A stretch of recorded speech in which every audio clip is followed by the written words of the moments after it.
Y obviamente ahí se generan las dudas que se generan a todos. ¿Qué les puedo yo aportar de nuevo a ustedes, que obviamente son los hacedores de todo esto y que en definitiva, de alguna manera, digamos, manejan estas cuestiones con mucha más solvencia que quizás nosotros que estamos del otro lado? Pero bueno, puntualmente lo que me desafió era el marco donde esto se está gestando, y es hablar del tema de hipotecas divisibles y cómo poder generar un enlace entre lo que es las hipotecas divisibles y el mercado de capitales, ¿no? A través de procesos de securitización, cómo lo estamos viendo nosotros, cómo se puede llegar a generar un esquema de securitización de hipotecas divisibles y cómo eso puede llegar a potenciar, a mi criterio, el negocio de las desarrolladoras, no tanto de los bancos, sino más bien de las desarrolladoras. Para aquellos que no conocen qué es lo que hace Rosario Fiduciaria es una empresa del grupo de la Bolsa de Comercio de Rosario y de los mercados, donde básicamente lo que somos estructuradores financieros de productos para mercado de capitales a través de la securitización de activos, ¿no? La herramienta que utilizamos para desarrollar eso es el fideicomiso financiero. Somos un fiduciario registrado ante la Comisión Nacional de Valores, que es lo que nos permite justamente poder emitir títulos y colocarlos por oferta pública. Entonces somos el enlace entre lo que es la economía real y la colocación a través del mercado de capitales de productos. Se habló en los paneles anteriores mucho de tokenización, de securitización, y bueno, nosotros somos los que hacemos básicamente, generamos la magia de que la securitización se pueda llevar adelante. Así que bueno, como les decía antes, armé una presentación donde, a raíz de algunas consultas y obviamente estudiando un poco la normativa, les voy a presentar básicamente dos esquemas a partir de los cuales, a mi criterio, se podría desarrollar, digamos, un esquema de securitización a partir de hipotecas divisibles, ¿no? Básicamente, cuando uno piensa en cómo debería funcionar la hipoteca divisible o cómo estaba pensado para hacer un financiamiento, este sería un esquema de financiamiento a través de un desarrollo inmobiliario, a través de hipotecas divisibles, financiada por una entidad financiera, financiada por un banco. Donde vos tenés, en primer lugar, digamos, al desarrollador inmobiliario, que básicamente es justamente el que proyecta un desarrollo, y dentro, digamos, de ese proyecto de desarrollo, más allá de elegir el lugar, la hora que va a realizar, las cantidades de unidades, etcétera, y todo lo que básicamente nos exige el artículo 2 del decreto, va a tener que pensar en cómo va a fondear esa obra, si lo va a hacer mediante anticipo, si lo va a hacer con boletos, si va a buscar financiamiento externo y demás. Si la idea sería fondearlo a través, obviamente estamos hablando en el campo de lo hipotético, pero a través de hipotecas divisibles, lo que tendría que ser es decir, bueno, afectar, digamos, ese inmueble a favor de un banco, donde se genera una primera hipoteca, y donde ese banco va a actuar como financiador, básicamente, del proyecto, y en definitiva va a terminar fondeando a los tomadores de crédito para poder, digamos, hacer el repago de esas unidades. Entonces, si vamos al esquema, nosotros tenemos en primer lugar el desarrollador, que puede ser, digamos, desde su propio patrimonio o a través de un fideicomiso inmobiliario. Es el titular del inmueble y es básicamente el que arma, digamos, el diseño y el desarrollo urbanístico. Seguramente vamos a tener una etapa de una preventa, donde se va a generar, digamos, una serie de boletos con anticipo, y en esos boletos, o sea, se va a prever la posibilidad de que esos boletos en algún momento se transformen en hipoteca divisible, ¿no? Entonces, el segundo paso, este es el paso del desarrollo, el segundo paso sería el paso básicamente del fondeo, del financiamiento, ¿no? Entonces, ahí va a hacer un acuerdo con un banco, va a hipotecar, digamos, el inmueble a favor del banco, y lo que me permite la hipoteca divisible es que yo pueda afectar básicamente todas las unidades futuras que se van a construir a un esquema básicamente de garantía hipotecaria, ¿no? Entonces, de esa manera le voy a llevar la carpeta de los tomadores de boleto, el banco, y a aquellos que sean elegibles, el banco les va a poder otorgar una hipoteca. Al otorgarle la hipoteca, básicamente el banco, lo que termina haciendo es repagando la unidad en forma anticipada. Entonces, o sea, lo que tradicionalmente el desarrollador vende en 24, 36, 48 o la cantidad de meses que sea, lo está anticipando y lo va a poder cobrar anticipadamente. Entonces, o sea, el banco termina pagando la unidad anticipadamente, el comprador se queda con una deuda a favor del banco y eso es lo que le va a permitir básicamente al desarrollador acelerar el ritmo constructivo. Mientras más cantidad de unidades pueda colocar a través de este sistema, o sea, menor va a ser el problema, porque el problema del desarrollador debería ser el desarrollo y no el fondeo. El fondeo se lo tendría que estar dando justamente el sistema financiero. Entonces, el sistema de hipotecas divisible, en una primera instancia, y digamos, mirando básicamente al sistema financiero, está pensado para que se pueda lograr esto, para que el desarrollador desarrolle y para que el banco fondee, ¿no es cierto? Entonces, digamos, siguiendo la lógica de este esquema, el primer desafío que se nos generó acá es ¿cómo podemos hacer para llevar esto a mercado de capitales? O sea, ¿cómo podemos pensar en un esquema que nos permita, básicamente, prescindir del banco y que este financiamiento se pueda, básicamente, instrumentar a través de diferentes mecanismos que nos provee el mercado de capitales? Y ahí, básicamente, se me ocurren dos alternativas que se podrían llegar a analizar, ¿no? Más allá de que es todo bastante reciente y con una herramienta que a priori parece bastante flexible, hay que empezar a pensar cómo podríamos llegar a enlazar estos dos mundos, ¿no? Entonces, ahí pasaríamos ya, digamos, a un esquema donde, fíjense que lo que estamos haciendo básicamente es reemplazar la figura del banco por una figura, digamos, de una estructura que es un fideicomiso financiero, ¿no? Entonces, la primera etapa yo les diría que es bastante similar. Tiene que existir un desarrollador con la idea de llevar a cabo, digamos, o sea, una obra y la posibilidad de afectarlo al sistema, digamos, de hipoteca divisible, ¿no? Entonces, en ese esquema, fíjense que las primeras dos alternativas son iguales. ¿Qué es lo que cambia con relación a la otra alternativa? Que básicamente el desarrollador, cuando arranca el proyecto, ya lo arranca pensando en que va a tener esta estructura detrás. Entonces, o sea, cuando genere los boletos de compraventa, a su vez va a estar generando mutuos hipotecarios.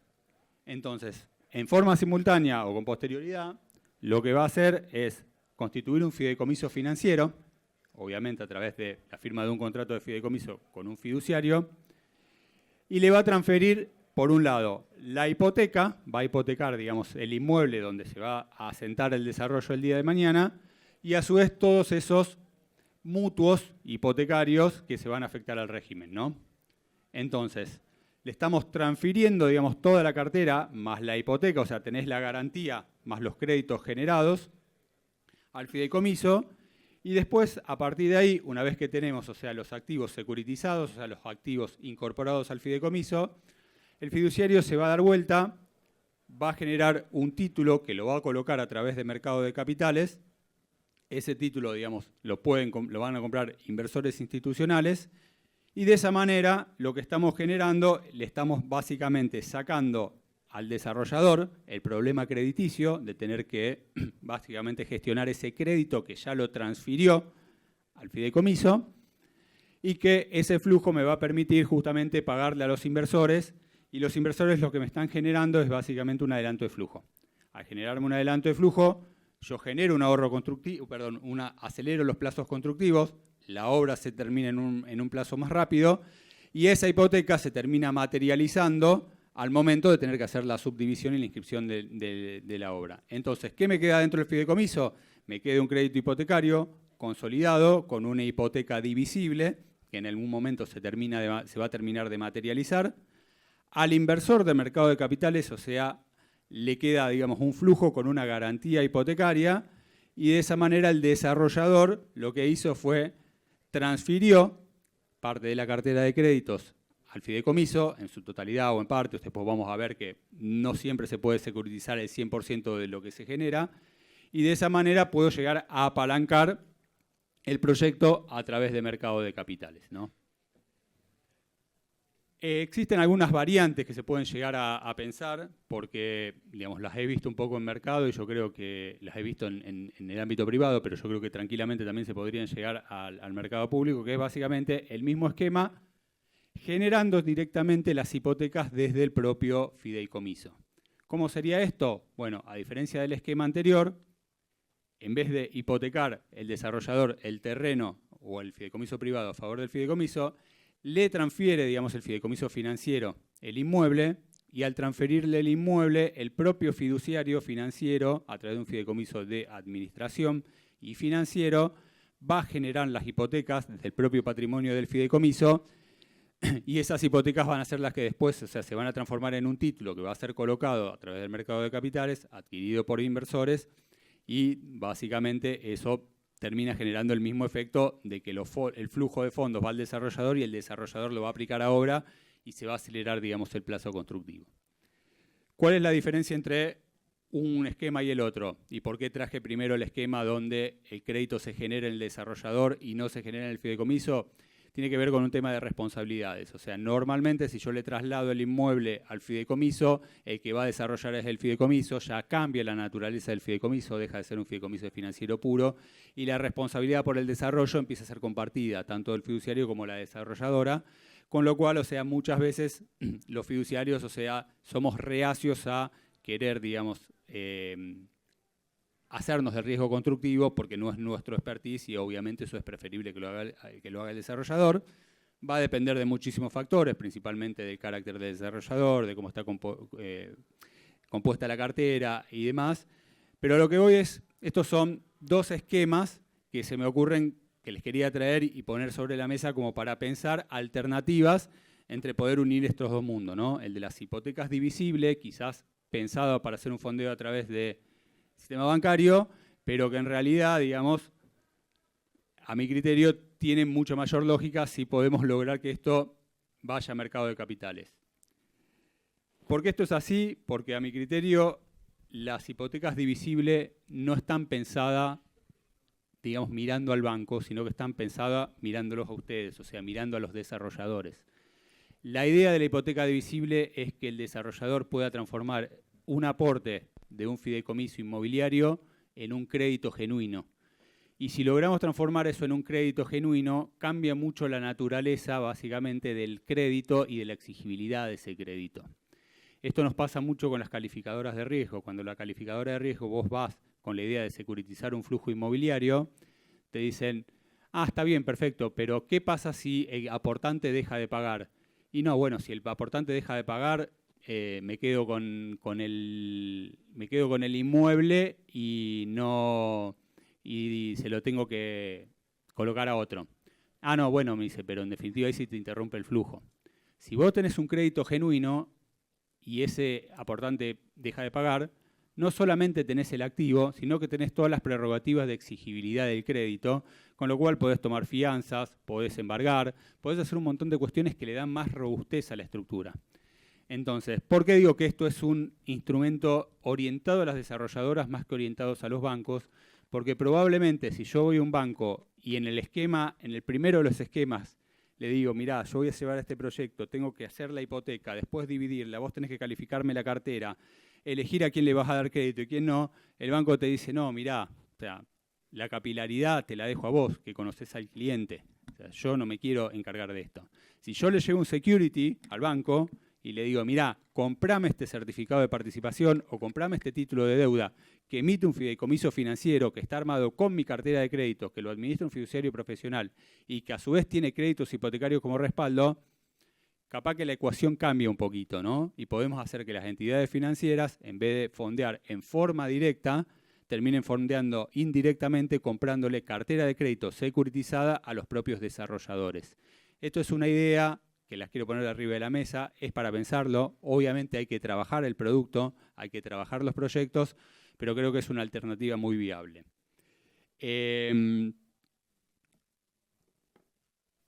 Esto es básicamente, ya les digo, son esquemas, hay que profundizar la normativa, hay que ver cómo funciona después en la práctica y hay que ver qué costos le agrega esto a todos los proyectos. Pero acá básicamente yo quiero conectar este panel un poco con los paneles que estábamos hablando anteriormente y aprovecho, digamos, también para atacar el tema de la securitización de hipoteca de créditos generados por banco. ¿Cuáles son los principales escollos que hoy por hoy estamos teniendo o estamos viendo nosotros del mercado para que los bancos puedan descargar, digamos, las hipotecas en fideicomisos en una securitización tradicional? Primero y principal, el problema, digamos, de la securitización es un problema de liquidez. No es un problema básicamente de tasa ni es un problema de plazo. Es un problema de liquidez de mercado. Si no hay liquidez en mercado, es muy difícil que vos puedas básicamente descargar una cartera y que haya alguien que te la venga a comprar, ¿no? Entonces, el principal problema que están teniendo hoy por hoy los bancos es que están frente a cuellos de botella, donde dicen, agotamos todas nuestras alternativas de liquidez, por lo tanto va a ser muy difícil que sigamos colocando hipotecas. Entonces hay que pensar otras alternativas. La posibilidad de hacer fideicomisos con hipotecas divisibles, en primer lugar es que permite calzar los plazos de los proyectos, ¿no? O sea, el desarrollo constructivo lo puedo calzar con los plazos a los cuales yo voy a desarrollar, puedo alargar los plazos y puedo básicamente generar créditos a más largo plazo que si yo tengo que agotar la obra de alguna manera en forma más rápida, porque en definitiva no es lo mismo que yo venda un boleto con 36 cuotas que lo venda con 60, o sea, cambia la ecuación. Si yo eso lo puedo descargar en un fideicomiso, creo que en definitiva después le estoy trasladando el riesgo del plazo básicamente a la estructura y al mercado en general. En segundo lugar, lo que decías antes, se genera un crédito con garantía hipotecaria a diferencia de lo que es un aporte. Jurídicamente es distinto, tiene otro efecto, tiene otra exigibilidad. Segundo, puedo securitizar la totalidad o parte de la cartera, es decir, no necesariamente puedo elegir aquellos deudores que yo quiera de alguna forma y que sé que son securitizables y que en definitiva los voy a poder calificar y voy a poder generar un producto con mayor, digamos, o sea, grado de calificación para que sea atractivo para el mercado. Puedo elegir la moneda, o sea, puedo elegir emitir en hard dollar, en dollar link o ajustable, básicamente en UVA, CAC, lo que sea. Segundo, permito obviamente generar apalancamiento a través del vehículo, o sea, para los desarrolladores y obtener liquidez y acelerar el ritmo constructivo, ya lo dijimos. En cuanto a la normativa de la Comisión Nacional de Valores hoy por hoy es muy flexible en cuanto a lo que te permite hacer, con lo cual básicamente estos fideicomisos, o sea, tienen la posibilidad de emitir tramos, emitir diferentes clases, reabrir básicamente los periodos de colocación en caso de que me hayan quedado títulos sin colocar por cuestiones de mercado, colocar en plazos mucho más cortos que en los fideicomisos tradicionales. Es decir, tenemos un montón de flexibilidades de parte, digamos, del regulador para que esto se pueda llevar adelante. Tercero, lo puedo hacer calificar como un beneficio impositivo dentro de lo que es la ley de financiamiento productivo, que el artículo 206 básicamente te reduce la alícuota de impuesto a las ganancias si el financiamiento es mayor a 5 años al 15% y te lo baja al 0% si el financiamiento es más allá de 10 años. Con lo cual, o sea, hay varias ventajas, más las ventajas, los incentivos impositivos que tiene la oferta pública en mercado de capitales, que tiene exención de débitos y créditos, impuestos de sellos, etcétera, etcétera. Entonces, estas son todas algunas de las ventajas que reporta básicamente armar una estructura y un fideicomiso financiero y poder colocar, digamos, estos activos a través de mercados que hoy por hoy pueden ser boletos, el día de mañana pueden ser hipoteca divisible. Y un poco para terminar, porque ya me está corriendo el tiempo, hago una pequeña digresión en relación al tema de hipotecas y a todo lo que se venía hablando por el panel de bancos y por el panel de Fernando y Adrián recientemente. Este es el stock de créditos hipotecarios a nivel Latinoamérica, más o menos actualizado, o sea, no es información al día, pero es una información al año pasado. Fíjense dónde está Argentina en relación al resto de América Latina. Comparémonos con Chile. Comparémonos con México, con Panamá, con Brasil. No llegamos ni al 0,5% del PBI en activos, digamos, en hipotecas. Con lo cual esto nos genera dos desafíos. Primero, está todo por hacer, es decir, tenemos la posibilidad de generar que esto se logre. Obviamente que se requiere todo lo que se habló en los paneles anteriores, estabilidad de la macro, moneda, tasas razonables, etcétera, etcétera. Sí, es verdad pero por otro lado, o sea, no tenemos que dejar de intentarlo de alguna manera. Y volviendo al punto que les decía anteriormente de comparar este esquema contra el esquema de financiamiento vía hipoteca tradicional por parte de los bancos, ya les vuelvo sobre lo mismo. Tenés varios problemas y varios escollos, por lo cual yo veo que están haciendo muy difícil de que se genere una titulización de esos créditos. Principalmente hay algunas cuestiones normativas. Hoy por hoy, si un banco quiere securitizar una cartera, digamos, de hipoteca, básicamente ustedes saben que la mayor parte de las entidades financieras, acá debe haber muchos contadores, aplican normas NIF. Cuando vos haces una securitización en el banco y vos te querés sacar de encima esa cartera, por normativa básicamente la tenés que registrar como pasivo. Esto quiere decir que si yo, por más de que saque esos activos de mi balance, voy a tener que igual registrar, digamos, el pasivo dentro del banco. Esto para una entidad financiera grande probablemente no les mueve la aguja, pero una entidad financiera chica les arruina el balance, con lo cual desde ese punto de vista eso conspira contra la posibilidad de que los bancos securiticen, digamos, el crédito.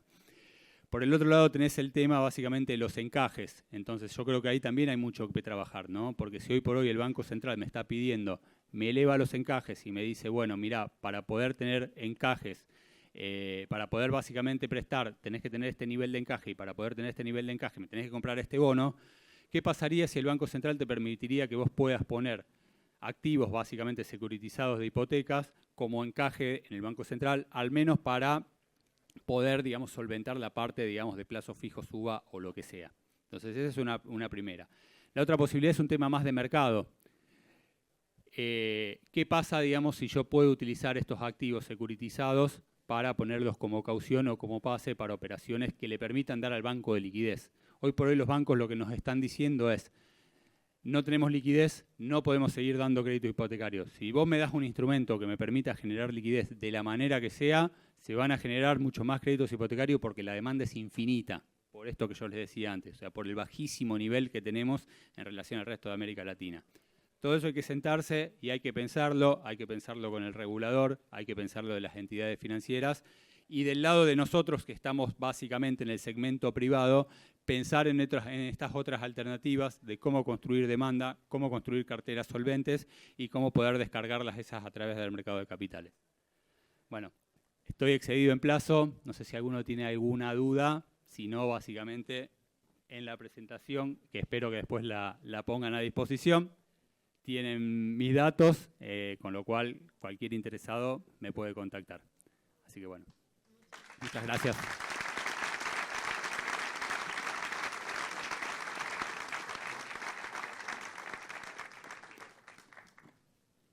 Bueno, muchísimas gracias, Lucas. Vamos a avanzar con el evento. Vamos al tercer panel.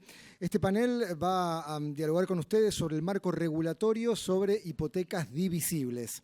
Vamos a convocar para moderar la actividad a Gabriel Pérez, ya un conocedor del evento, un conocido para todos nosotros. Invitamos para que suban al escenario al escribano Enrique Eduardo Filippini, tesorero del Colegio de Escribanos de Santa Fe, segunda circunscripción. También al ingeniero geógrafo Norberto Fricks, presidente del Colegio de Profesionales de Agrimensura de la provincia de Santa Fe, Distrito Sur. Al doctor Matías Figueroa Escauriza, secretario de Gestión de Registros del Ministerio de Gobierno de la provincia de Santa Fe. Al escribano Bernardo Miura de Estrada, director general del Registro de la Propiedad del Inmueble de la Ciudad Autónoma de Buenos Aires. Y finalmente al doctor Santiago Sánchez Sorondo, ex subsecretario de Vivienda y Hábitat de la Nación, promotor del decreto regulatorio a nivel nacional y actual director de legales en EIDICO. Bueno, buenas tardes de nuevo. Gracias a todos por venir, sobre todo a los que vinieron de Buenos Aires. Este panel, con ellos estamos trabajando hace más de un año, desde la creación del decreto que regula las hipotecas divisibles hasta la registración de los mismos en los registros de Santa Fe y bueno, y también invitamos a Bernardo, que es el jefe del registro en Cava. Como hablamos el jueves pasado, hicimos un Zoom entre todos y hablamos que el decreto genera múltiples posibilidades para la registración de estas hipotecas y por ahí lo que desde el lado del desarrollo estamos viendo es que nos estamos quedando cortos en la registración de hipotecas parciales. Entonces, Norberto Fricks, que es el presidente del colegio de Rosario, nos estaba ayudando a pensar esto de cómo usar el derecho real de superficie. Yo sé que todo esto es un bodrio, perdonen al público. Vamos a tratar, o le pedimos a todos que tratemos de simplificar los contenidos, pero en realidad la base es que vos, cuando vas a buscar una hipoteca divisible, terminás hipotecando todo el lote donde se va a instrumentar el edificio, y lo que reglamentó Santiago, o lo que la Secretaría de Vivienda y el Ministerio de Economía reguló, es que también se puedan registrar hipotecas parciales. Para eso hay que afectar el derecho real de superficie, que está previsto en el Código Civil del año 2015 y que no tiene hoy una aplicación práctica para el negocio del real estate. Bueno, por eso le quiero dar la palabra primero a Norberto para que nos cuente cómo esto podría ser posible. Bueno, muchas gracias. Muchas gracias, Gabriel, y a la organización. En nombre del Colegio Profesional de la Agrimensura, el mío propio, es un gusto estar aquí, poder aportar desde la agrimensura, en la Academia Nacional de la Agrimensura, este tema en la sección de catastro y mensuras se está profundizando también. Y bueno, es un aporte que creo que podemos llegar a hacer aquí. Estamos hablando de derechos reales, y sí, por ahí, pero el derecho real es un poder, nada más, ¿no es cierto?, que se ejerce directamente sobre un objeto. En este caso, hablamos de los inmuebles como objeto, ¿no? Y que ese poder está dado por la ley, ¿no es cierto? Y de acuerdo al derecho real son diferentes estructuras. Cuando nosotros hacemos una comercialización o un proyecto, digamos, un emprendimiento de loteo libre, lo que lo estamos asociando es a un lote de terreno en el cual nuestra intención es transferir el dominio, el derecho real de dominio. En cambio, si nosotros pensamos un proyecto de hacer un edificio de oficinas, departamentos, cocheras, los mal llamados condominios, vamos a estar pensando en transferir unidades funcionales de propiedad del derecho real de propiedad horizontal. Lo mismo pasa con los barrios cerrados, clubes de campo, parques industriales, donde vamos a transferir unidades funcionales, pero de conjuntos inmobiliarios o propiedad horizontal especial, que es lo mismo, ¿no es cierto? El tema aquí con esto es que para llegar hay un camino muy largo. ¿Por qué? Porque cuando nacen estos tres objetos, el primero de los objetos, el de dominio, el lote, nace cuando el plano se inscribe en el catastro. Yo tengo un lote grande, lo divido en dos y ya paso a tener, por la inscripción y registración del plano, de acuerdo al Código Civil y su legislación complementaria, paso a tener dos objetos. Tengo dos lotes. Distinto es con las propiedades horizontales. Hablamos de barrios cerrados o edificios donde el reglamento en sede notarial es el que le va a dar nacimiento a esa unidad funcional. Pero claro, para llegar a eso, lamentablemente, además de la lógica tarea de desarrollar las obras de infraestructura, hay un montón de gestiones administrativas que hace que los tiempos de nacimiento, desde que tengo la idea hasta que llego al final, se cuentan en años. Entonces estamos hablando de años para poder llegar a tener esa unidad. Vamos a hablar de otros dos derechos reales aquí, el de la hipoteca primero. Claro, yo puedo hipotecar a un objeto ya de derecho real. Puedo hipotecar al lote o puedo a una unidad funcional de un barrio cerrado o de un departamento. Es decir, de que voy a tener que esperar todo ese tiempo, ¿no?, para poderlo hipotecar. Cuando aparece el Código Civil y Comercial, aparece una figura que yo la llamo la vedette incomprendida, porque era la gran novedad, pero no es comprendida y por lo tanto no la tenemos en aplicación, que es el derecho real de superficie. ¿Qué es el derecho real de superficie? Es el derecho, por ejemplo, si yo lo adquiero, de edificar o plantar o forestar en un lote ajeno, en un dominio ajeno, y hacer mío la propiedad de esa edificación, independientemente del suelo. El suelo queda en dueño del original. Vamos a hablar solo del derecho a construir, ¿no es cierto? Aquí, derecho de superficie a construir. Vamos, con este tema de la hipoteca divisible, a mí se me ocurrió un ejemplo. Vamos y para poder tratar de entender el derecho de superficie, en el cual, como poder sobre el objeto, es parecido al dominio o a la propiedad horizontal como poder, pero tiene una limitante, que es el tiempo. Ese tiempo máximo en la construcción puede ser de 70 años. Ahí se extingue el derecho, necesariamente se extingue. Cuando hay una extinción del derecho, del derecho se puede extinguir por el plazo en el cual uno lo fija, porque no necesariamente son los 70 años, pueden ser otro tiempo, ¿no es cierto?, menor. Pero también puede ser por una condición. Y atención con este detalle, se puede extinguir por una condición que establezcamos. En el momento de la extinción, ¿qué pasa? Yo edifiqué en terreno ajeno, es mía esa propiedad, se terminó el plazo y cuando se terminó el plazo, esa edificación queda en poder del titular del terreno. Y por lo tanto el Código prevé que debería haber una indemnización del titular del terreno hacia quien edificó, salvo pacto en contrario. Cuestión muy importante que también la quiero resaltar acá en este caso. Por lo tanto, vamos al ejemplo.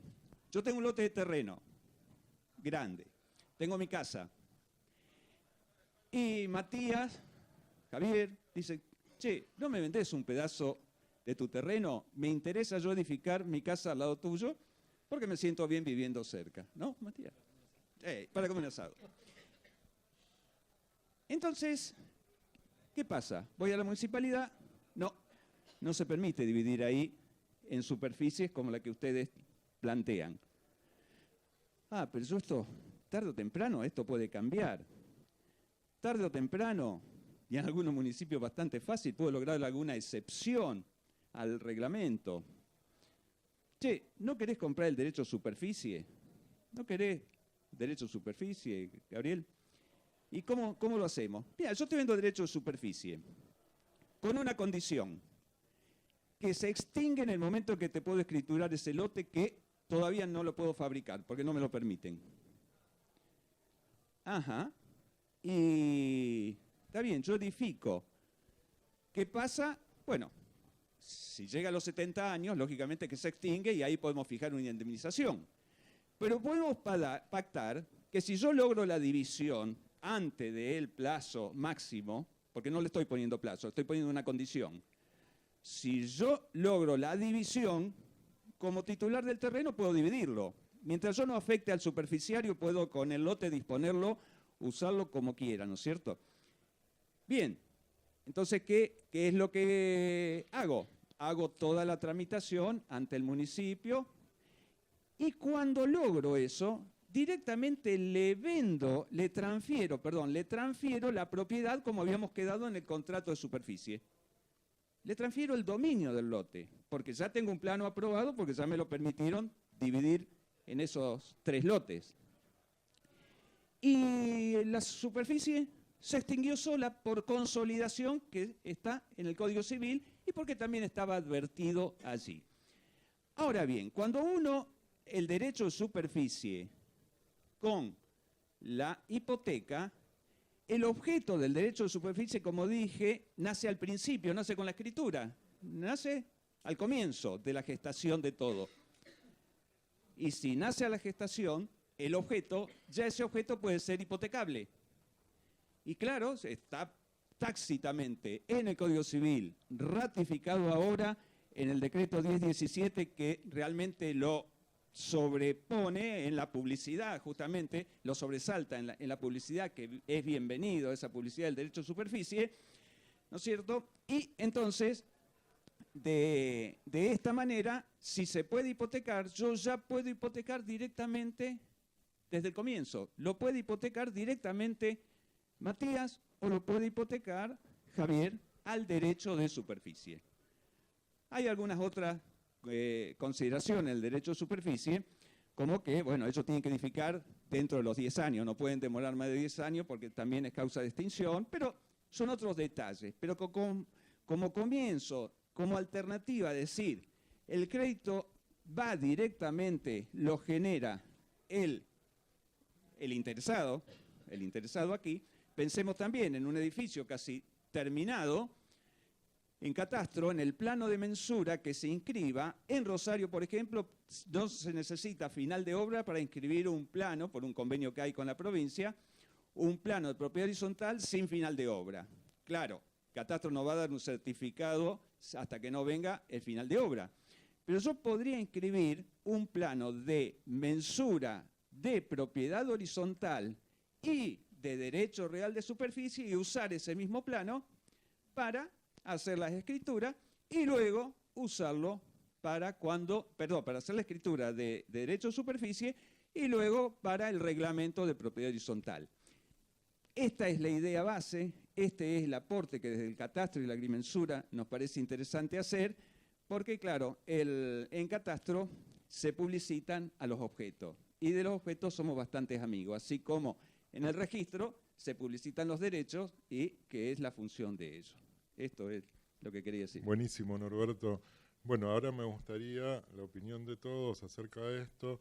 Después podemos tomar unos minutos para hablar de lo que ya sí se hizo, pero me gustaría la opinión de Santiago acerca de lo que está exponiendo Norberto. Buenísimo. Bueno, primero que todo, gracias por la invitación. Es un honor estar acá para mí por segunda vez y con gente tan preparada como la que me acompaña para hablar de este tema. El año pasado cuando vine todavía no había salido el decreto, estábamos trabajando con las herramientas y me gustaría conceptualmente contar por qué se pensó esto, por qué se propuso este decreto y las herramientas contenidas en el mismo y qué se tuvo en cuenta para eso. Nosotros con Rodrigo Aybar ahí en la Secretaría el año pasado empezamos a trabajar sobre la idea de, obviamente, que el motor de la economía es el crédito y el motor del desarrollo de la vivienda es el crédito hipotecario. En miras a lo que todos vienen diciendo muy bien, que esperamos se estabilice la economía, iban a comenzar, y el año pasado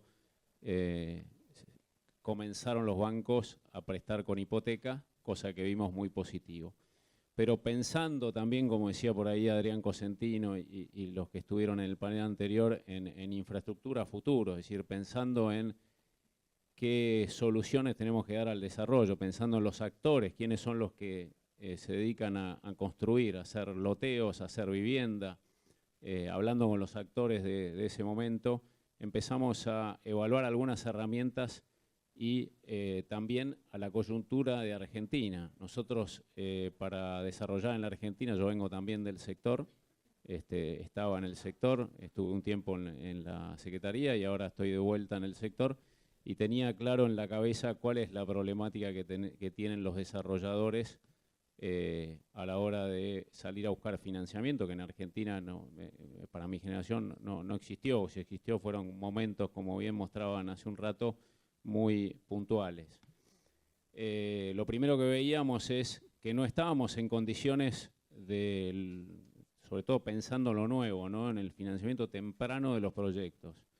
No estábamos en condiciones de tomar financiamiento en paralelo al desarrollo. ¿Por qué? Porque si vemos, según las distintas jurisdicciones, la problemática de las aprobaciones locales, provinciales e inclusive algunas cuestiones nacionales impide que el proceso de construcción, que hace un rato comentaban que era lento, imagínense el proceso de los trámites que debería acompañar ese proceso de construcción, no ocurre. Hoy en Provincia de Buenos Aires tenemos más de 500.000 unidades terminadas sin escritura.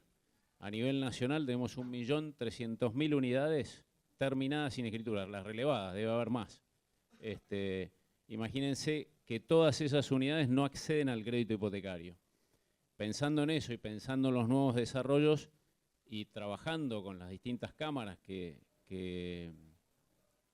del sector y las propuestas que nos trajeron, revisando también nuestro Código Civil, que efectivamente muchas veces este decreto salió en octubre del año pasado y una vez publicado salieron muchos a escribir sobre el mismo, cosa que estuvo bueno porque era parte de la idea, digamos. Nosotros en ningún momento pensamos que el decreto que firmaba el presidente iba a traer nuevas herramientas, y menos que menos con derechos reales, que hay un numerus clausus. Pero sí creíamos que en el Código Civil había herramientas que por el contexto argentino, es decir, por eso que mostraban hace un rato en materia de crédito, que en Argentina hace décadas que no existe, mal los bancos podrían enterarse, los bancos, los sectores, los actores, sobre estas herramientas que están en el Código Civil pero que no estaban visibilizadas. Entonces la idea del decreto era ponerlas arriba de la mesa, que se vean estas herramientas y si se podía fortalecer alguna cuestión de las herramientas, hacerlo. Entonces ahí es que trabajamos sobre la hipoteca divisible, que efectivamente estaba contemplada en el Código, pero se levantó, sobre la hipoteca de superficie, que muy bien explicó Norberto recién, sobre el registro de los boletos, que en algunas jurisdicciones, como el otro día hace un rato hablando con la gente de Santa Fe, acá los registros de boletos ya existían, pero no en toda la nación. De hecho, en la gestión de Macri,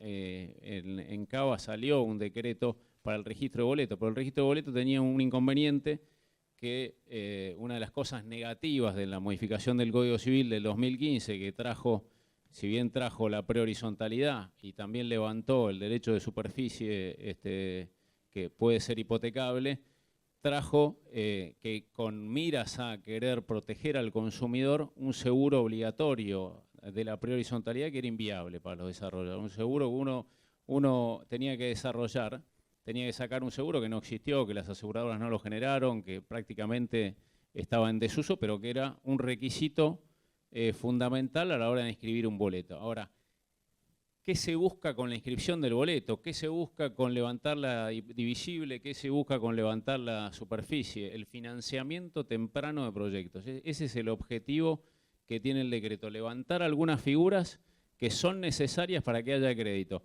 Hoy tenemos la contra del contexto reciente, de la situación, todos queremos la estabilidad, tenemos la contra de lo que hablé hace un ratito, depende en qué jurisdicción estás, el trámite dura 15 años o 5, nunca 2, y como aspectos positivos, lo que veníamos hablando, tenemos que tener las herramientas listas, preparadas. Tenemos actores como los desarrolladores en Argentina que sin financiamiento hicieron lo que hicieron hasta acá. Cada una de las empresas que ustedes representan acá deben haber hecho edificios, loteos, millones de hectáreas desarrolladas en Argentina sin financiamiento. Es uno de los sectores que tiene poco financiamiento bancario. Con lo cual, el día que exista mercado de capitales, el día que los bancos tengan liquidez, el día que esa masividad nos lleve a o volvamos al 5%, por lo menos, a nada, o sea, el techo es inmenso, cuando lleguemos a algo de eso, las posibilidades de avanzar fuertemente en el mercado son inmensas. Entonces, como positivo tenemos eso, tenemos que los desarrolladores están preparados, que los bancos tienen clientes naturales en los compradores al pozo, que es un negocio que proliferó con el fideicomiso al costo, que también en su momento, el otro día hablando con Bernardo, me decía, el fideicomiso era una herramienta que al principio se la miraba como algo raro, como una herramienta armada para estafar a la gente o algo que no era utilizado, pero después de los 90 el fideicomiso explotó y muchos desarrollos al costo se hicieron con esta herramienta. Bueno, ojalá el contexto acompañe y ojalá se puedan utilizar. Ahora le voy a dejar la palabra a los que realmente saben de cada una de las herramientas para que puedan explicar en detalle qué hicieron, que un comentario más. Muy bueno el título, es parte de lo que nosotros nos imaginábamos con el decreto, la reglamentación, que cada jurisdicción saque la reglamentación. Santa Fe fue una de las provincias que rápidamente salió, que lo estudió, lo cual es espectacular, se ve que están en la avanzada. Y creo que el trabajo que se están tomando los profesionales en el estudio y en la reglamentación y en sacar todos los órdenes de trabajo correspondientes para que esto se pueda llevar a cabo es espectacular y allana el camino para cuando estén dadas las condiciones esto se pueda llevar adelante. Bueno, me gustaría que nos cuente la posición de Enrique Filippini desde el Consejo y que dejemos para el final a los dos responsables de que todo esto se pueda registrar. Y entiendo su responsabilidad y que lo están haciendo con muchísima capacidad y le están poniendo, y yo les agradezco, un montón de tiempo de su vida y su trabajo para que esto también funcione, más allá de que la visión que parece fácil a la hora jurídica no es tan fácil, y bueno, y estamos en esa ida y vuelta hace meses, pero por suerte no nos apuran con la plata, eso está bueno. Entonces podemos seguir pensando. Como desarrollador, lo que puedo decirles es que no es solamente para un proyecto que recién inicia, porque vos terminás un edificio y por ahí estás un año y medio para generar el pH o a poder tener el dominio de esa unidad. Y tenés unidades terminadas que las pueden habitar al día siguiente y tampoco podés tener un crédito. Ese tipo de cosas también lo tenemos que empezar a contemplar. Y aparte, la figura del desarrollador, como hablaba Santiago, del tema del seguro, la figura del desarrollador es la de un codeudor natural del emprendimiento porque tiene que terminarlo. Entonces, también podemos morigerar esa situación de que le estoy dando un crédito sobre algo que no existe, pero se lo estoy dando a una empresa que tiene 20, 30, 40, 50 años de trayectoria y que ha hecho otros edificios y que a su vez tiene su propio patrimonio. Bueno, Enrique, te cedo la palabra. Gracias. Bien, gracias. Bueno, ya se ha dicho que el DNU y la resolución de los ministerios se dictó para promover todos los desarrollos inmobiliarios, como fomentando crédito hipotecario, etcétera. Y el punto, y también se mencionó ya, para no perder tiempo, que no hay nada nuevo en cuanto a creación de algún instituto jurídico, sino que se ahonda en la utilización de tres situaciones puntuales, que son la hipoteca divisible, el derecho tradicional sobre el dominio tradicional, digamos. Sí, perdón, ahora sí. Bueno, los tres institutos estos que se utilizan, digamos, es la hipoteca tradicional sobre un dominio, que es divisible, y también el derecho de superficie, que es hipotecable, y la inscripción de los boletos de compraventa, que no era obligatorio y muchos registros no la tenían, pero el nuestro sí. Para que nos ubiquemos, bueno, como bien decía él también, hasta que aparezca la plata, estamos en un momento bastante complicado y todo esto va a funcionar siempre y cuando aparezca la financiación.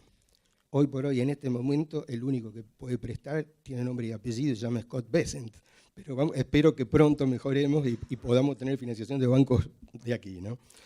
A lo que apunto es esto. Desde el punto de vista notarial, nosotros estamos dispuestos a colaborar en todo lo que podamos, pero siempre tenemos alguna limitación, porque tenemos que manejarnos dentro de los límites de lo que los principios del Código Civil unificado nos marcan y las normativas.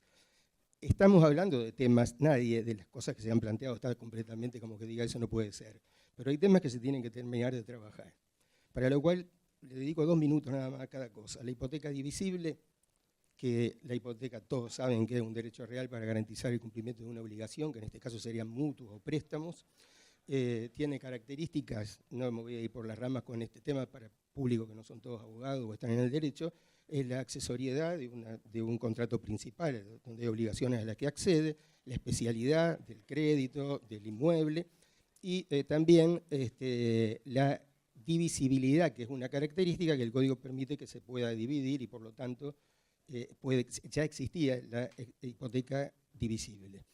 El DNU, ya la nombra como una característica de hipoteca, que es una hipoteca que ya se prevé desde el principio, que se va a dividir en la medida que haya créditos divisibles, y que cuando el mismo artículo dice que cuando se esté en condiciones de dividir el edificio, que lamentablemente en lo que es propiedad horizontal o conjunto inmobiliario va a ser cuando haya plano, final de obra y reglamento, ahí se va a poder dividir de manera que se pueda transferir el dominio de cada uno, quedando cada uno hipotecado por la parte proporcional de lo que sea. En el interín, el que va a tener que hipotecar con ese sistema es el titular del dominio, que supongamos que es la desarrolladora, que va a tener hipotecado el inmueble, que es la contra de este sistema, hasta que se llegue el momento del reglamento. Podrán considerarse otras situaciones, porque todo el mundo habla de crédito hipotecario y nada más, podrá haber créditos prendarios, otro tipo de crédito que en los paneles anteriores se han explicado, y existe la posibilidad de que se puedan ceder los derechos de un boleto de compra. Vuelvo para atrás, un ejemplo. Un desarrollador compra un terreno o tiene un terreno, puede constituir una hipoteca divisible, previéndose la división con un proyecto. Bueno, eso todo lo hemos hablado, donde se supone que se van a hacer 20 departamentos, puede firmar boletos de compra-venta.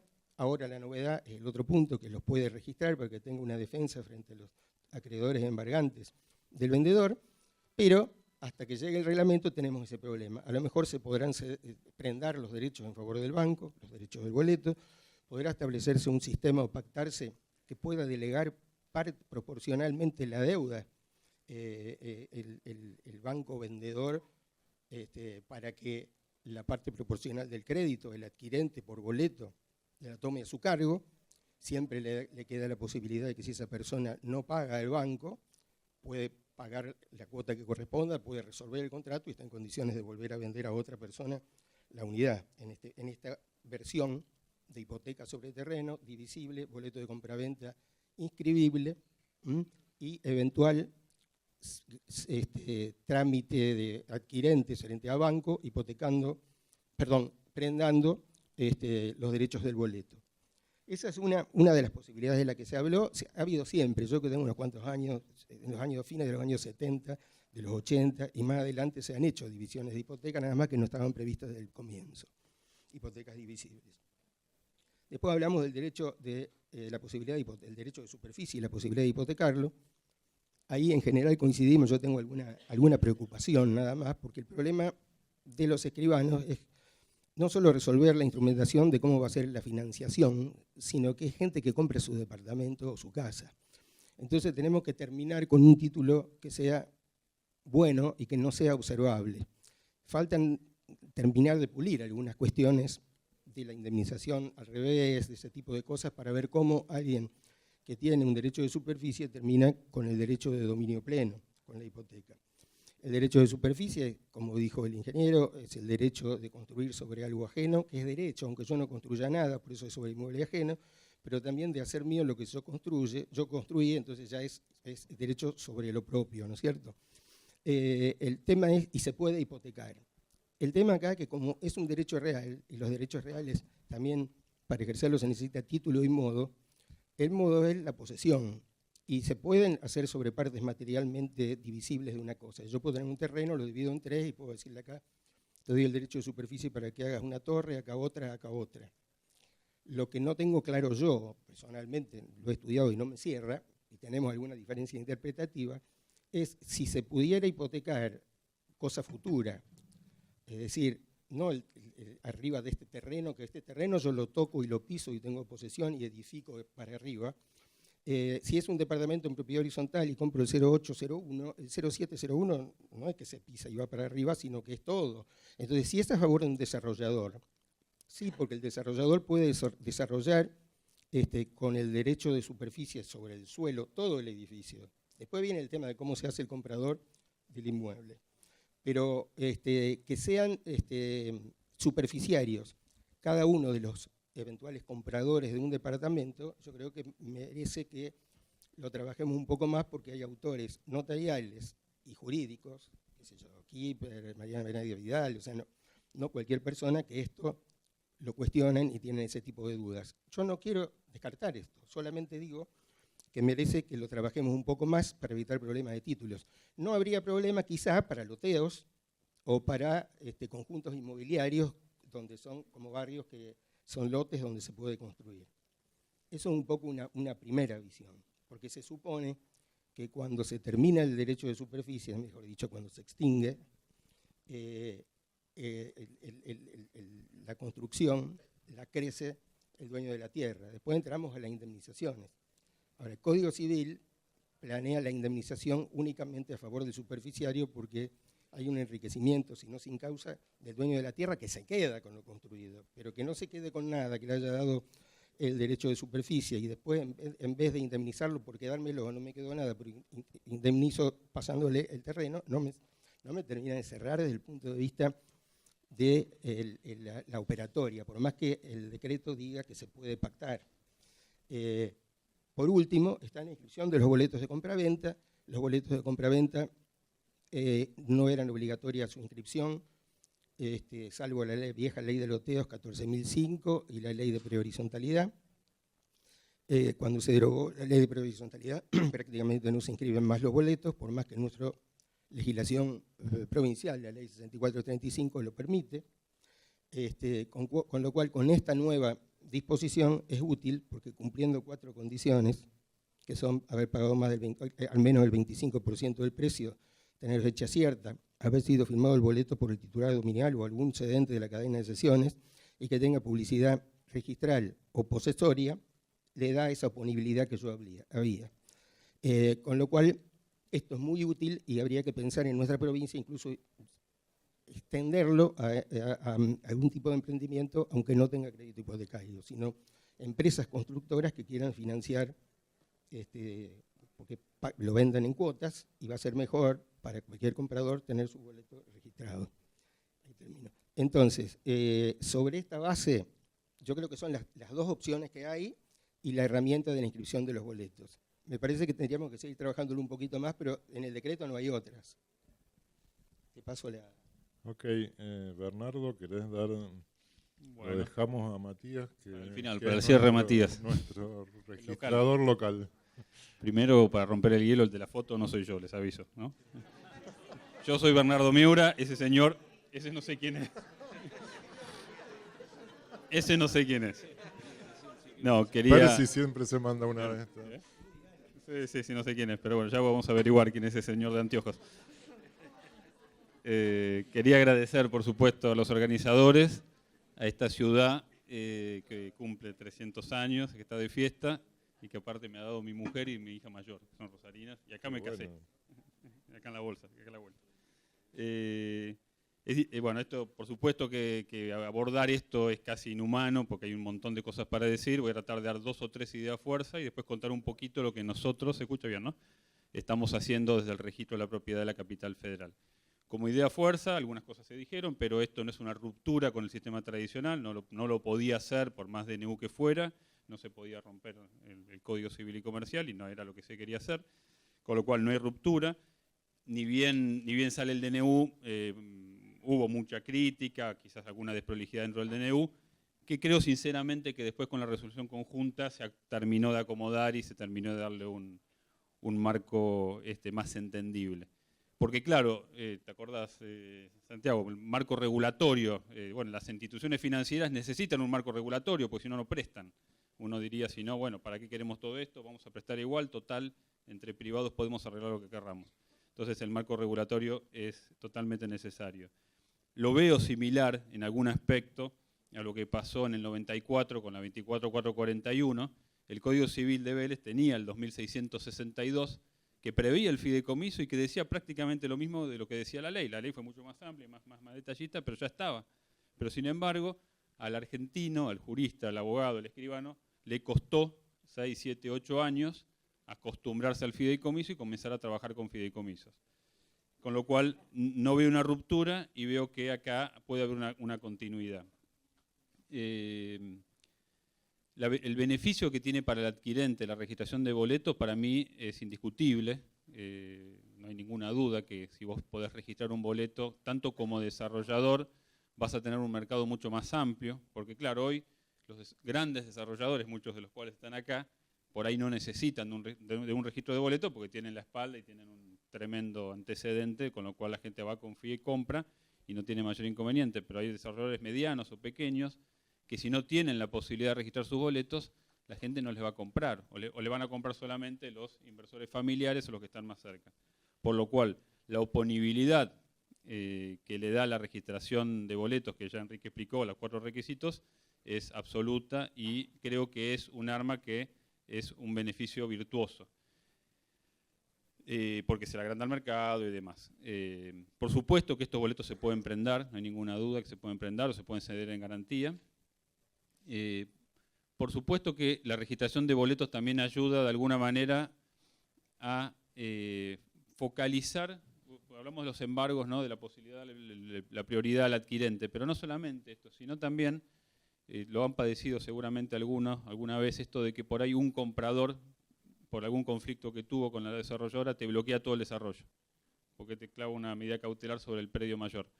Esta posibilidad de registrar boletos, creo sinceramente que le da también al juez que quiere traversa cautelar la posibilidad de afectar solamente una parte y no la totalidad del emprendimiento, que también es un valor importante.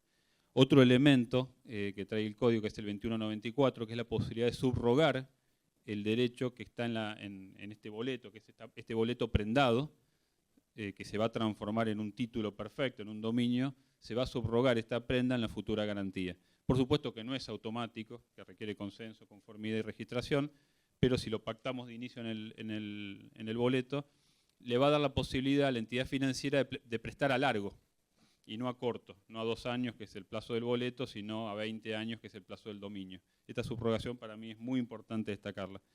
Después la posibilidad que tiene, que ya está, y es normativa, la resolución del Banco Central, la comunicación 8135, que ya incorporó estas garantías como garantías preferidas B. Hoy para el Banco Central es igual un registro de boleto que una hipoteca pura y dura, con lo cual la herramienta está y la posibilidad de aplicarla está. Por supuesto que después vemos lo financiero, lo macroeconómico y nos agarramos la cabeza.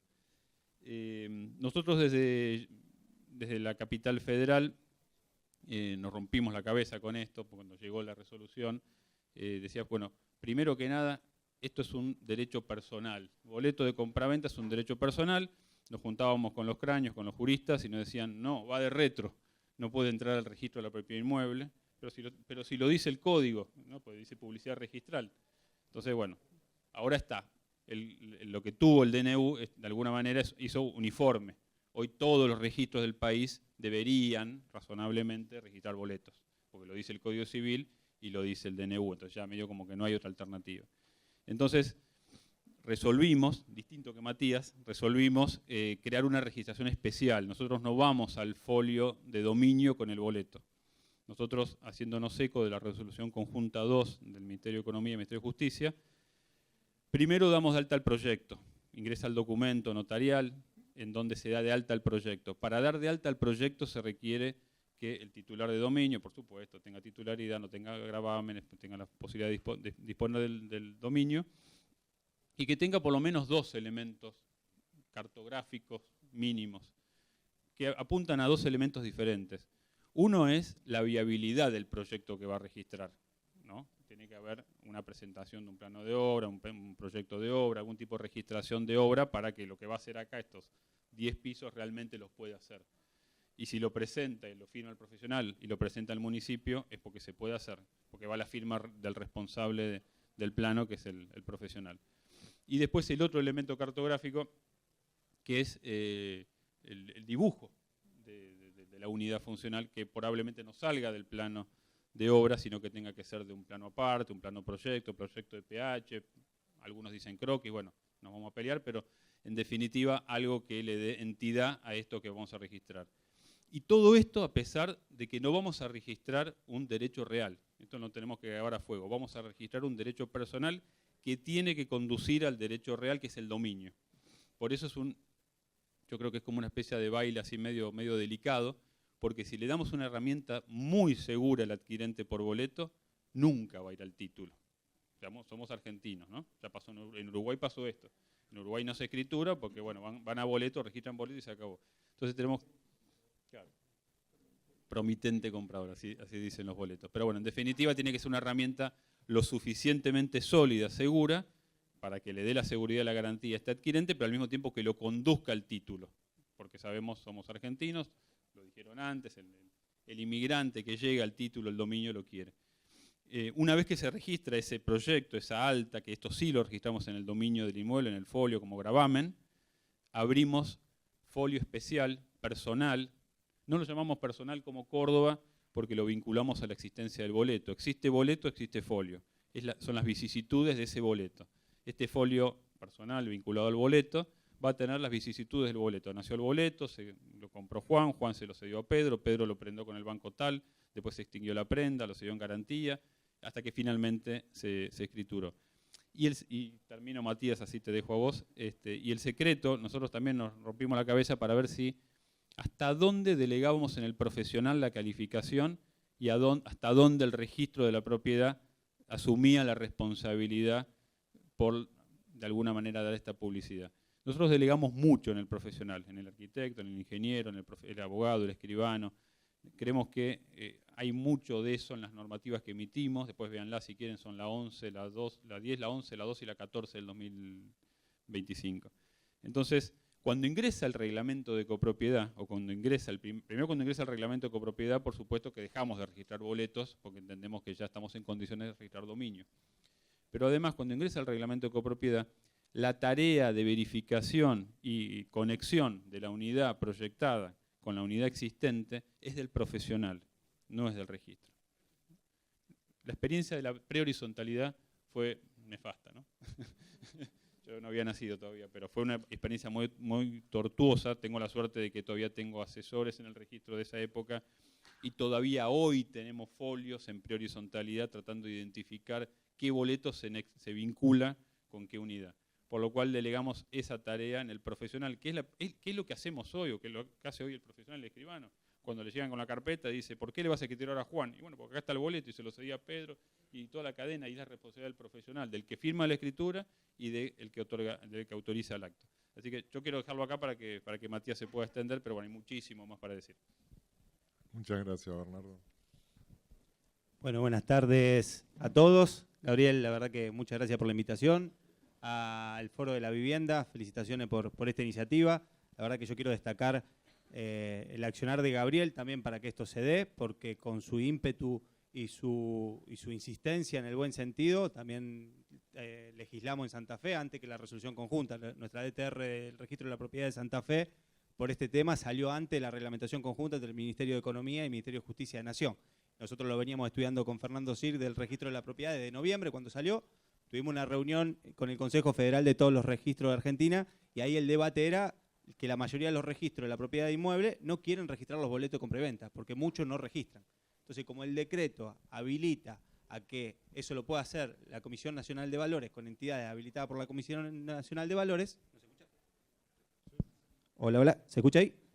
Entonces, de esa manera quisimos legislarlo rápido para que en Santa Fe, si alguien quería dar una hipoteca divisible, sepa que el registro de la propiedad iba a registrar los boletos y nosotros íbamos a inscribir las hipotecas divisibles.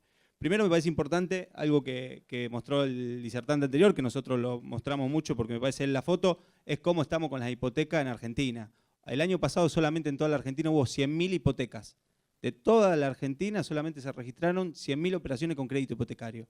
El 0,2% de los argentinos acceden a su vivienda con crédito hipotecario. Cuando veíamos Perú el 30% y de ahí para abajo. O sea, en Argentina se accede a la vivienda con el dinero en efectivo. No hay casi crédito, como estamos viendo hasta ahora, para poder hacerlo. Y es responsabilidad de todos los actores que estamos en el circuito del mercado inmobiliario tratar de poner nuestro granito de arena para que en el momento en que empiece a funcionar la cuchara que nos dio Gabriel, estemos preparados para poder asentarlo. Y en ese sentido, intentamos estudiar de qué manera hacerlo práctico y que se entienda, porque lo más difícil que es obviamente que los bancos otorguen los créditos y tengan disponibilidad de dinero y de encaje para poder aplicarlo al sistema financiero con crédito hipotecario, pero al mismo tiempo que los asesores de los bancos entiendan los registros de la propiedad, que parece una pavada, pero es una cuestión muy importante para que tanto las desarrolladoras, los compradores por boleto y las entidades bancarias, que son las patas fuertes de esta operatoria, todos confíen dónde esos derechos y esos créditos están registrados.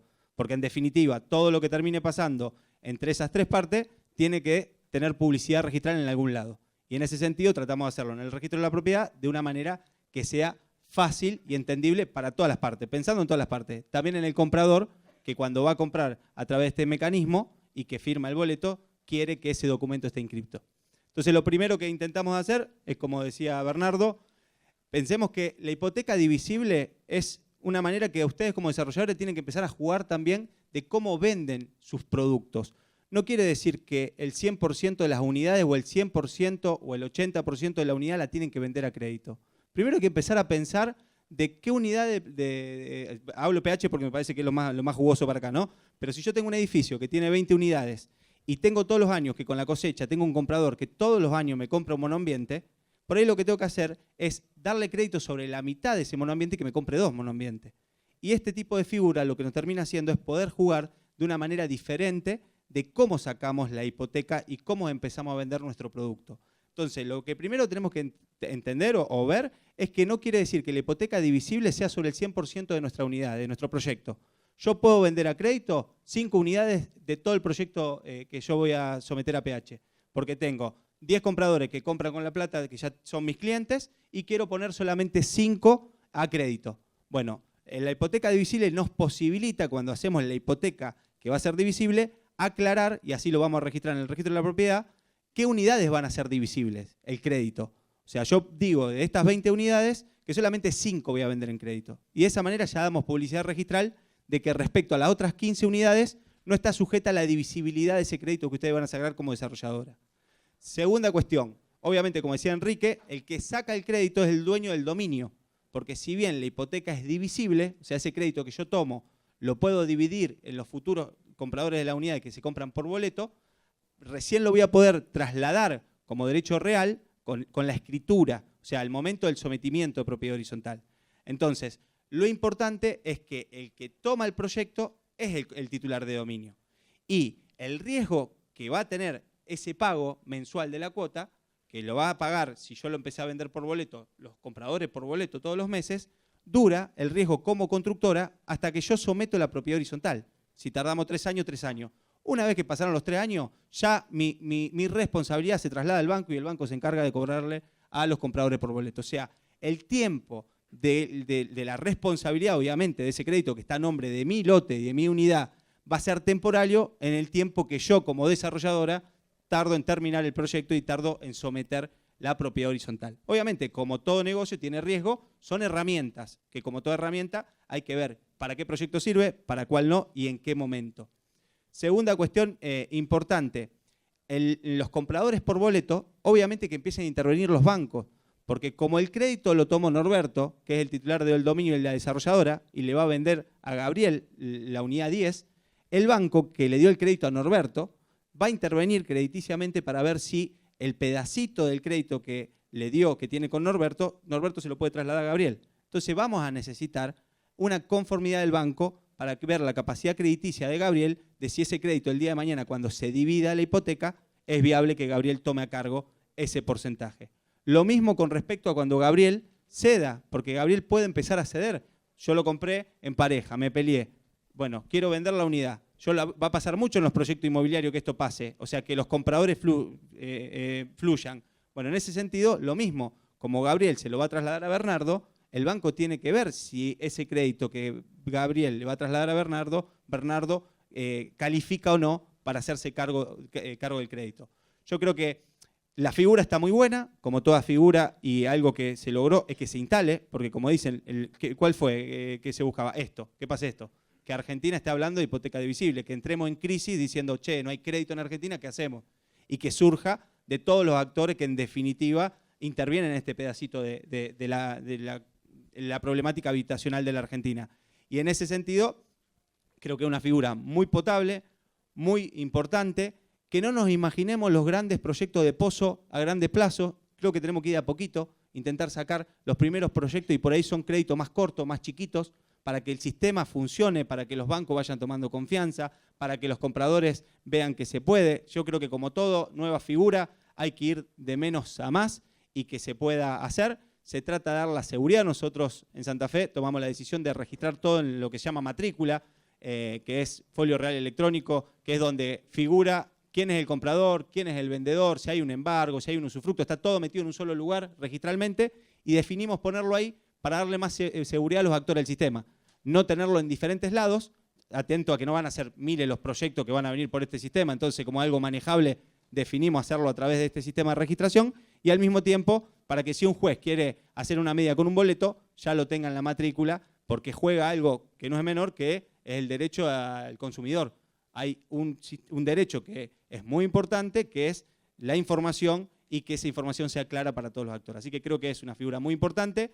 Sí creo que hasta que el sistema financiero ponga la plata, que hasta que no haya plata lamentablemente no lo podemos hacer, tenemos que ir imaginando nosotros proyectos más chiquitos con pequeños pasitos. Y creo que lo vamos a poder hacer, se va a poder hacer andar y capaz que en vez de darle mucho porcentaje del crédito a una unidad, capaz que son montos más chicos, con ahorros personales, jugando que Argentina la mayoría compra con el dinero guardado, ir a buscar a esos compradores que todavía no llegaron a comprar la unidad, pero que tiene el 50% de los ahorros y que si le financiamos el otro 50% lo compraría. Entonces me parece que cambiar la lógica y buscar a pescar al comprador que se podría adaptar al sistema y empezar por esos primeros pasitos que van a ser a menos corto plazo, pero más efectivos.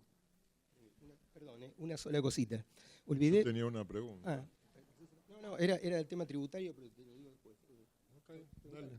Bueno, para Bernardo y para Matías, o sea, sobre el tema de la registración de prendas que ya tiene, digamos, un viso del Banco Central, creo que de 2017, que se pueden tomar como garantías preferidas. Creo que sería un mercado muy ágil el de poder solamente prendar sin hacer la hipoteca sobre mayorarias, incluso se pueden hacer, estaba Lucas por acá, fideicomisos financieros sobre los boletos y securitizarlos o darle una vuelta en el mercado. Y por ahí, como decís vos, Matías, no necesitas 10 o 20 años y puede ser que sean 5 años, que es el doble de lo que podemos dar nosotros en una venta en el pozo.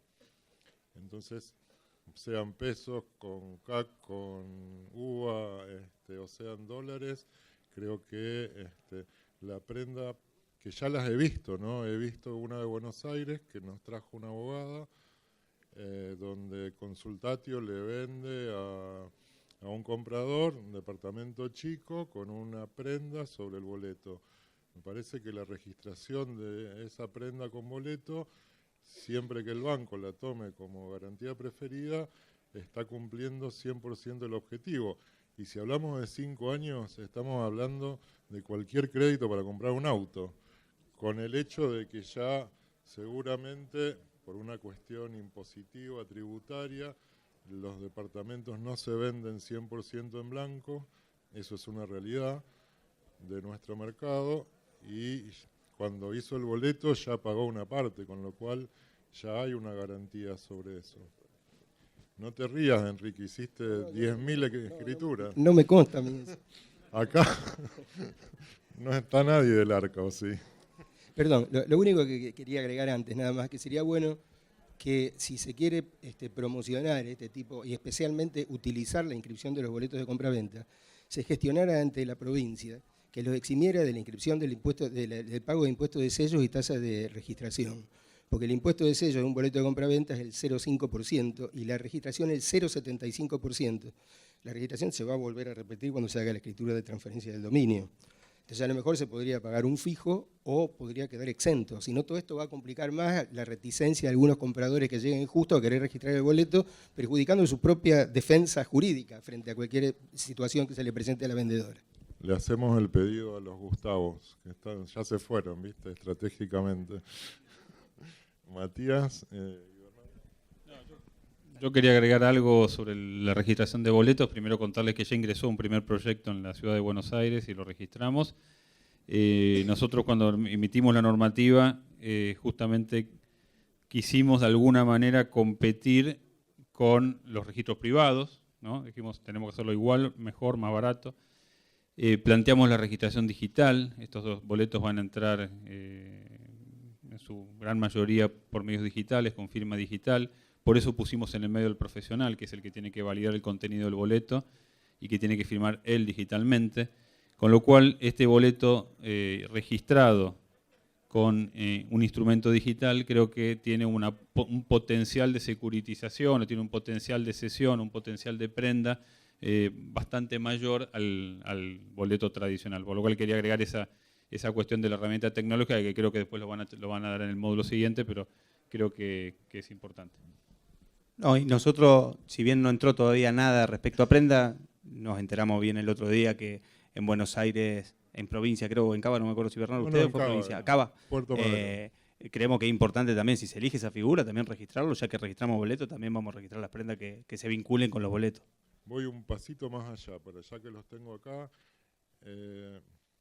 también el boleto puede contener ya el plazo, decir, bueno, yo desarrollador le vendo a Santiago en 60 cuotas y en vez de hacer una prenda, lo único que hago es endosar los derechos sobre ese boleto, sin prenda. Entonces, exactamente.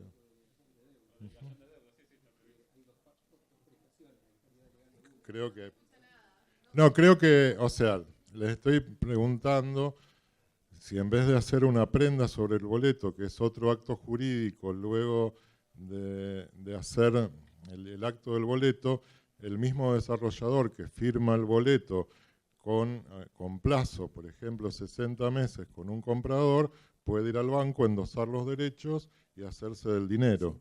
Lo que vos decís endosar sería, desde el punto de vista jurídico, en un boleto de compraventa, delegar la deuda de la parte que tiene que pagar. Sí, Enrique. Para ponernos en tema, estamos de acuerdo.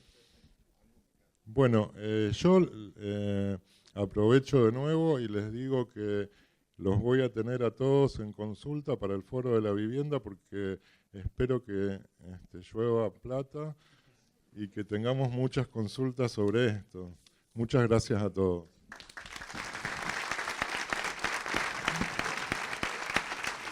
Muchísimas gracias, Gabriel, y a todos los disertantes.